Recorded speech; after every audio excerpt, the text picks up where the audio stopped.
जम्मू कश्मीर के अंदर माहौलियात को तहफ़्फ़ुज़ फ़राहम किया जाएगा, वातावरण को बचाया जाएगा, पर्यावरण को संरक्षण देने के लिए सरकार काम कर रही है। ये सारे के सारे दावे कागज़ों तक महदूद हैं। ये इसलिए बदकिस्मती से कहना पड़ रहा है क्योंकि सरकार ने एक आरटीआई का जवाब अगस्त 22 तक दिया, जिसमें कहा गया कि जम्मू कश्मीर के अंदर कितना इलाका, टोटल जो ग्रीनरी हमारे पास है, नए पेड़ कितने लगाए गए, शजरकारी मुहिम या वो जो प्लांटेशन ड्राइव थी वो कहाँ पहुंची यूनियन टेरिटरी के अंदर। But right now the situation is कि जम्मू कश्मीर के अंदर बहुत बड़े पैमाने पर गैर कानूनी कब्ज़ा आज भी है। फिर कब्ज़ा चंद लोगों ने नहीं बल्कि ख़ुद ब्यूरोक्रेट्स ने भी, कई रिटायर्ड ऑफिसर्स ने भी, जो इंतज़ामी ज़रा इस बात की तस्दीक कर रहे हैं और जिस तरफ इशारा किया गया है वहाँ पर कार्रवाई की बहुत ज़्यादा ज़रूरत है। तो पता चलता है कि ये जो दरख्त जो आपको सरसब्ज़ व शादाब बाहर से नज़र आते हैं, इन पर गैरकानूनी कब्ज़ा है और इस पर खामोशी छाई है। घने दरख्त खड़े तो हैं, वहाँ अब उजड़ी हुई ज़मीन,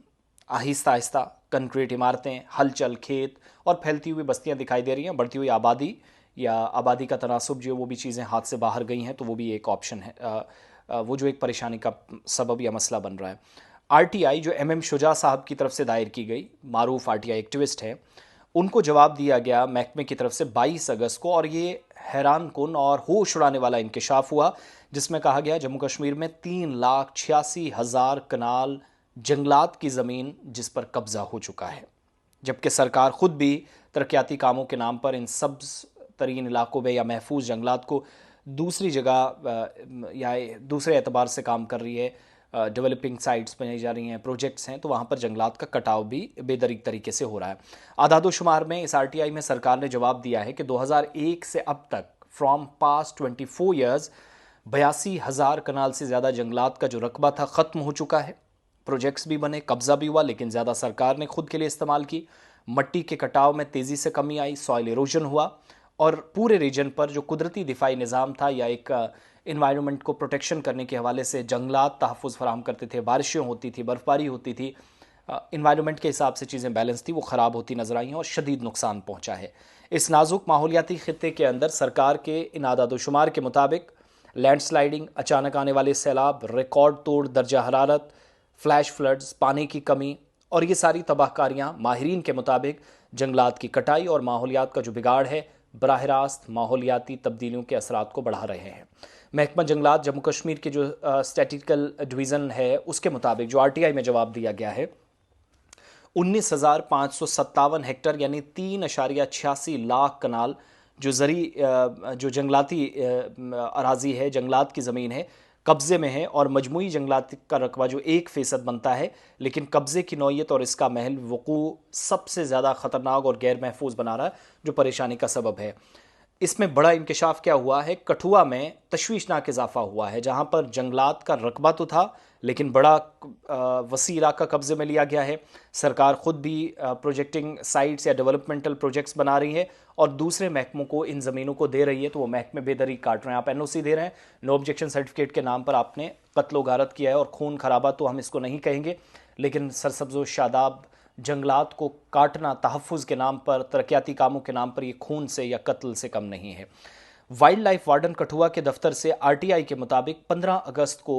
506 कनाल यानी 25 हेक्टर जो महफूज जंगलात की ज़मीन थी, प्रोटेक्टेड फॉरेस्ट लैंड थी, एक सरकारी महकमे को मुंतकिल की गई, जबकि जम्मू कश्मीर और पूरे हिमालयन बेल्ट के अंदर मौसमी आफात का सिलसिला भी जारी था और एक बड़े महकमे को इतनी ज़मीन दे दी गई जहां एनओसी दे दी गई, नो ऑब्जेक्शन सर्टिफिकेट। और जो आलमी इदारा ग्लोबल फॉरेस्ट वॉच है उसके मुताबिक 2001 से 2023 तक जम्मू कश्मीर में 22 सालों में 82,830 कनाल यानी तकरीबन 4,190 हेक्टर जंगलाती रकबा खो दिया है।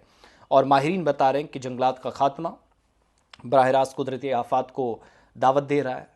रोज़ी रोटी में कमी, आपका ज़रिया जो मुआश था वो मुतासिर हो रहा है, खेत खलियानों में जो लहलाते थे वो आहिस्ता आहिस्ता बंजर ज़मीनों की तरह नज़र आती है और ज़री ज़मीन फिर रिहायशी मकसद के लिए, सनती मकसद के लिए, कमर्शियल बिल्डिंग्स में इनको बनाना या तैयार करना, ये बड़ी मुसीबत है। अब डायरेक्टली सवाल ये, क्या अथॉरिटीज़ जवाब देंगे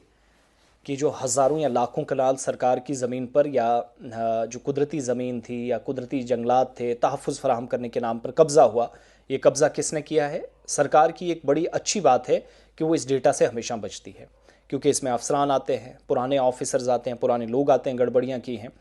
और अनफॉर्चुनेट पार्ट, हाल ही में आपको याद होगा कठुआ से लेकर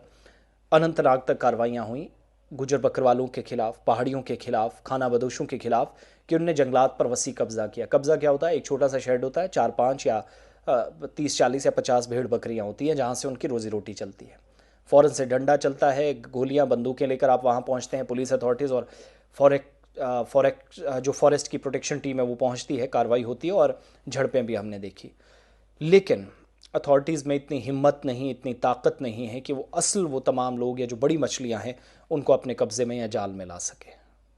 अनफॉर्चुनेट पार्ट। और ये जो मैंने नंबर्स रखे, हमारे नहीं हैं, कोई मन गढ़ंत नहीं है। आज सुबह जब हमने फॉरेस्ट डिपार्टमेंट की जम्मू कश्मीर की वेबसाइट खोली तो वहाँ पर कुछ तफसीलात मिली, लेकिन साथ साथ आरटीआई जिसमें जवाब मांगा गया था वो हम तक पहुँची तो पता चला कि सूरत हाल बहुत ख़राब है और जम्मू कश्मीर तबाही के दहाने पर खड़ा है। कब्ज़ा करने से ज़्यादा, कब्ज़ा तो लफ्ज़ इस्तेमाल किया गया है लेकिन सबसे ज़्यादा गवर्नमेंट इस्तेमाल करी, और मैंने मिसाल आपको कठुआ की दी है। इसमें ये सूरत हाल इस वक्त है, अनफॉर्चुनेटली।